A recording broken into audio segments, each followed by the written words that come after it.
আগের দিন আমরা পড়েছিলাম স্থিতি বিজ্ঞান। আজকে আমরা দেখব দৃঢ় বস্তুর ঘূর্ণন।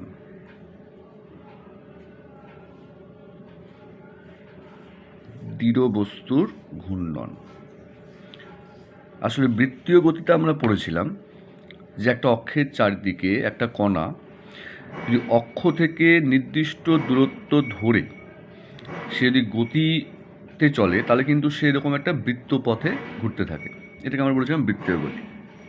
এই ক্ষেত্রে বলছি দৃঢ় বস্তুর ঘূর্ণন। ব্যাপারটা কীরকম, এটা অলরেডি স্থিতিবিজ্ঞানে দেখেছি, আরেকবার বলি। একটা বস্তু এরকম আছে, এই বস্তুটাতে তার যে ভর কেন্দ্র, সেই ভর কেন্দ্র বরাবর যদি বল প্রয়োগ করা হয়, যদি ভর কেন্দ্র বরাবর বল প্রয়োগ করা হয়, সেই লাইনে যদি বল প্রয়োগ করা হয়, তাহলে বস্তুটার একটা সরল রৈখিক গতি উৎপন্ন হয়, এটা এ ত্বরণ নিয়ে চলতে থাকে।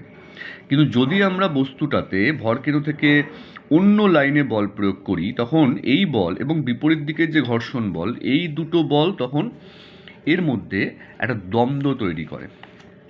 তাই দ্বন্দ্ব বলতে কী বুঝেছিলাম? দ্বন্দ্ব হচ্ছে দুটো বিপরীতমুখী বল, সমান এবং বিপরীতমুখী বল যদি একটা বস্তুর ওপর ক্রিয়া করে, একটা দণ্ডের ওপর ক্রিয়া করছে, তাহলে একসঙ্গে দুটো ভিন্ন ক্রিয়ারেখা, দুটো সমান এবং বিপরীতমুখী বল, সমান্তরাল বল যদি ক্রিয়া করে, তাকে বলা হয় দ্বন্দ্ব।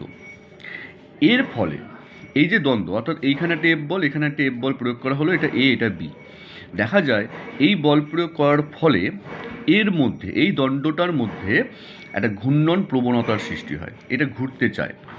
এই যে বল এবং তাদের ক্রিয়ারেখার যে লম্ব দূরত্ব, অর্থাৎ বল ইন্টু এ বি, তাদের ক্রিয়ারেখার মধ্যে লম্ব দূরত্ব, এটাকে আমরা বলি হচ্ছে দ্বন্দ্বের ভ্রামক বা টর্ক।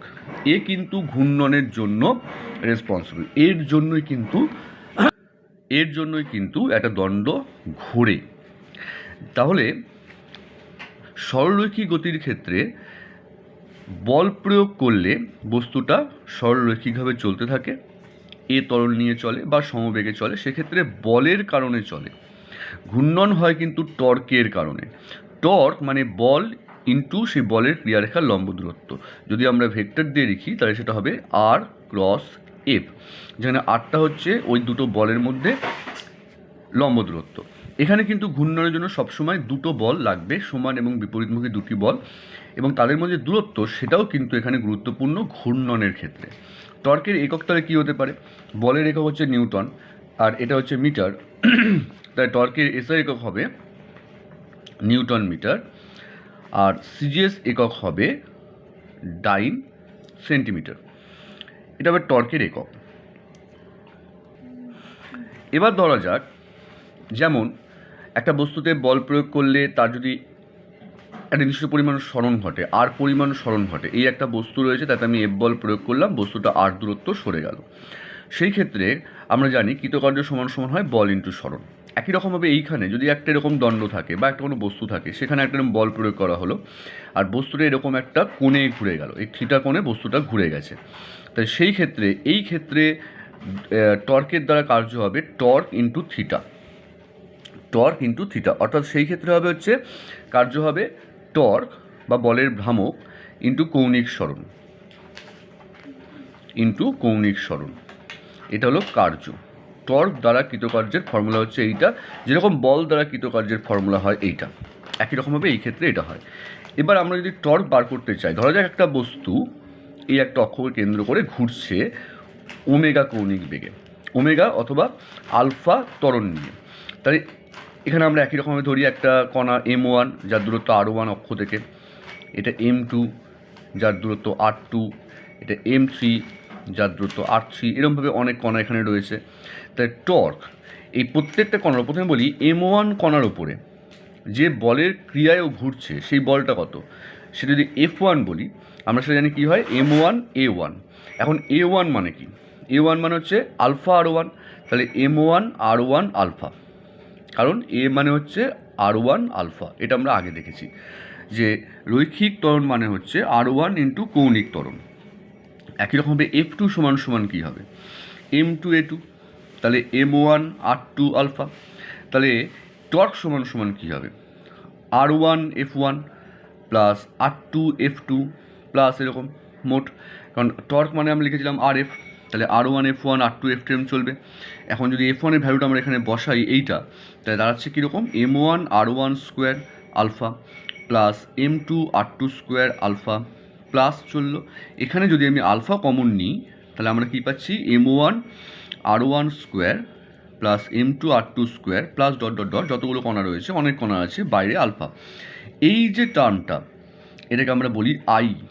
সুতরাং টর্ক সমান সমান দাঁড়ালো, আমি বলছি, সুতরাং টর্ক সমান সমান দাঁড়ালো আই আলফা, যেখানে আইটা কি, আইটা হচ্ছে M1 R1 square plus M2 R2 square plus এরকম চলছে, অর্থাৎ সাম ওভার MI RI স্কোয়ার। এই আইটাকে বলা হয় জড়তা ভ্রামক, এটাকে বলা হয় জড়তা ভ্রামক। যেমন আমরা যদি একটু কম্পেয়ার করি, রৈখিকের ক্ষেত্রে বল সমান সমান হয় ভর ইন্টু ত্বরণ, এখানে সেরকমই টর্ক সমান সমান দাঁড়াচ্ছে জড়তা ভ্রামক ইন্টু কৌণিক ত্বরণ, অর্থাৎ জড়তা ভ্রামক বৃত্তীয় গতির ক্ষেত্রে ভরের জায়গায় কাজ করে, এটাকে আমরা বলি জড়তা ভ্রামক। এবং তার সঙ্গে ভরের সম্পর্ক কি, M/r স্কোয়ার, তার সঙ্গে ভরের সম্পর্ক M/r স্কোয়ার। এই জড়তা ভ্রামক বিভিন্ন বস্তুর ক্ষেত্রে বার করা যায়। এবার এই জড়তা ভ্রামকের জন্য দুটো সূত্র রয়েছে, একটা হচ্ছে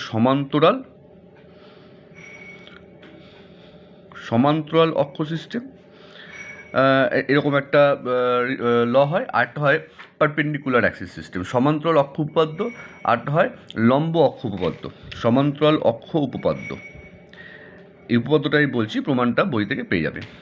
উপপাদ্যটা কীরকম, একই জিনিসটা আঁকি, এই একটা বস্তু, বিভিন্ন কণা এখানে রয়েছে যে ঘুরছে, তাহলে এই অক্ষ সাপেক্ষে এর জড়তা ভ্রামক জানি আমরা কত হয়। এই অক্ষ সাপেক্ষে জড়তা ভ্রামক প্রত্যেকটা কণার দূরত্ব ইন্টু সেই কণার ভরের গুণফল, অর্থাৎ M1 R1 স্কোয়ার, দূরত্বের স্কোয়ার, এবং এই M1 plus M2 R2 square plus এরকম হয়।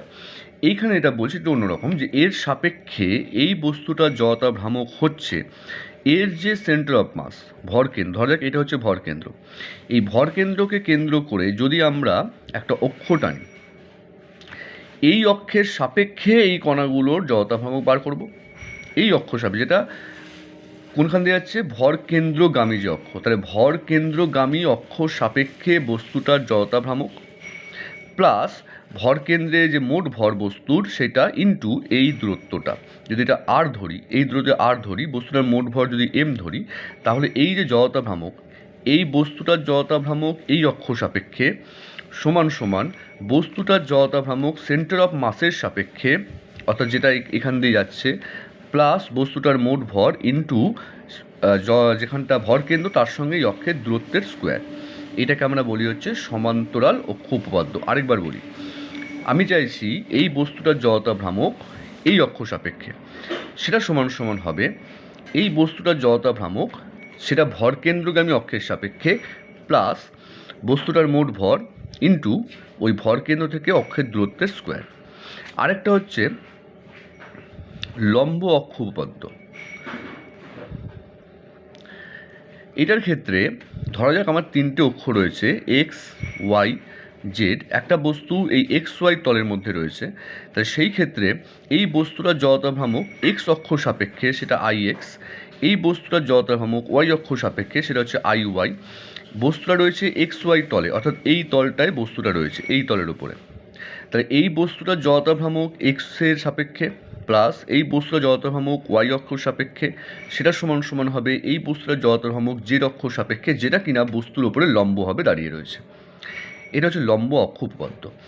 জড়তা ভ্রামক আমরা বিভিন্ন বস্তুর ক্ষেত্রে বার করতে পারি, সেগুলো কিছু উদাহরণ দেওয়াও আছে, কিছু আমাদের মুখস্থ করতে হয়, মনে রাখতে হয়।